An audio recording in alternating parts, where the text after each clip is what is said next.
মই আপোনালোককো ধন্যবাদ জ্ঞাপন কৰিছোঁ। আচলতে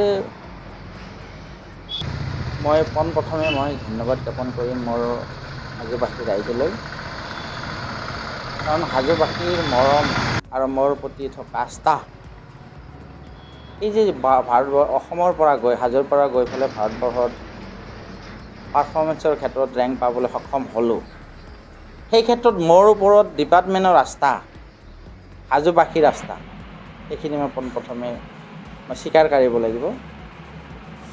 এতিয়া কথা হ'ল কি, আমাৰ যিটো ডিপাৰ্টমেণ্ট, মোৰ ডিপাৰ্টমেণ্ট, মই যিটো বিভাগত কাম কৰোঁ, ভাৰতীয় ডাক বিভাগ, এই ডাক বিভাগৰ আচলতে আমাৰ যিমান মানুহ আছে, এতিয়া 142 কোটি মানুহ আমাৰ এতিয়া বৰ্তমান যিটো আমি চেষ্টা কৰি আছোঁ, আমি যিমান পৰিয়াল আছে ভাৰতবৰ্ষত, প্ৰত্যেকটো পৰিয়ালকে আমি ডাকঘৰৰ লগত আমি সংযোগ কৰোঁ।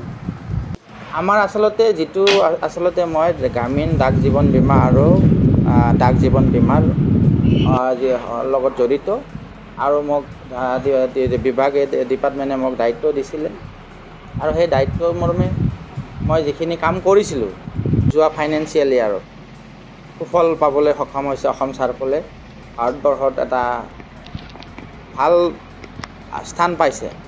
গতিকে সেই ক্ষেত্ৰত মই মানে কি, আমাৰ যিখিনি ৰাইজ আছে, আমাৰ যিখিনি নাগৰিক আছে, আমাৰ সচেতন মহলক মই ক'ব যাম যে পোষ্ট অফিচত যে ইমান ভাল স্কিম আছে, আচলতে আপোনালোকে পোষ্ট অফিচত আহক আৰু পোষ্ট অফিচৰ যিবিলাক আঁচনি আপোনালোকে গ্ৰহণ কৰক।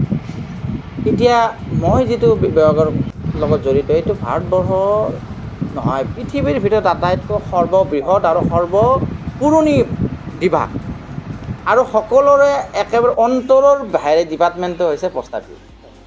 আচলতে ডাকঘৰ আৰু পাকঘৰ, আৰু ডাকঘৰ কোনোদিন বন্ধ নহয়, যেনেকৈ পাকঘৰ বন্ধ নহয়, চিকিৎসালয় নহয়, আমি ইমাৰ্জেঞ্চি সেৱা। গতিকে মই আপোনালোকৰ জৰিয়তে মই অসমবাসী আৰু ভাৰতবাসীলৈ এটা মেছেজ দিব বিচাৰোঁ যে ভাৰতীয় ডাক বিভাগৰ ডাক জীৱন বীমা আৰু গ্ৰামীণ ডাক জীৱন বীমা, এই বীমাটো আপোনালোকে অতি সোনকালে আপোনালোকে গ্ৰহণ কৰক। এইকাৰণে গ্ৰহণ কৰক যে আমাৰ যিটো বীমা, এই বীমাৰ হৈছে প্ৰিমিয়ামটো কম আৰু ৰিটাৰ্ণছটো বেছি। আমাৰ মেইন এইমটো হৈছে ল' প্ৰিমিয়াম হাই বনাছ। ব্ৰিটিছে যেতিয়া আমাৰ ভাৰতবৰ্ষ ৰুল কৰিছিলে, শাসন কৰিছিলে, তেতিয়া 1884ত আমাৰ এই PLR ষ্টাৰ্ট হৈছিলে। এই PLRত আপোনাৰ ডাক জীৱন বীমা প্ৰথমতে আমাৰ ডাক কৰ্মচাৰীৰ কাৰণে আছিল ৱেলফেয়াৰ ফাণ্ড হিচাপে।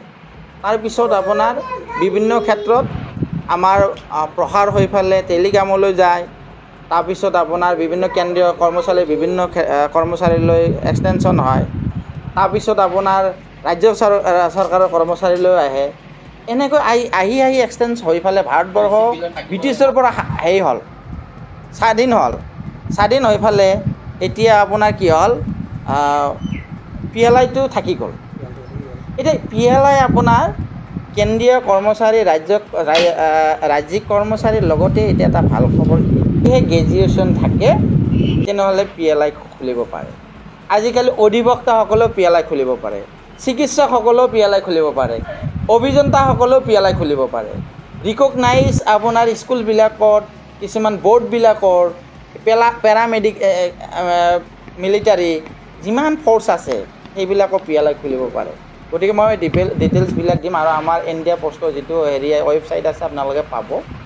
আচলতে ইমান সুফল আছে PLI আৰু ডাক জীৱন বীমাৰ, আচলতে আমি যেতিয়া মানে কওঁ কাষ্টমাৰক, কিন্তু এবাৰ নহয় দুবাৰ ক'ব নালাগে, কাৰণ যিটো এডভান্টেজটো আমাতকৈ কাষ্টমাৰৰ পাব্লিকৰ বেছি মানে প্ৰফিট হয়।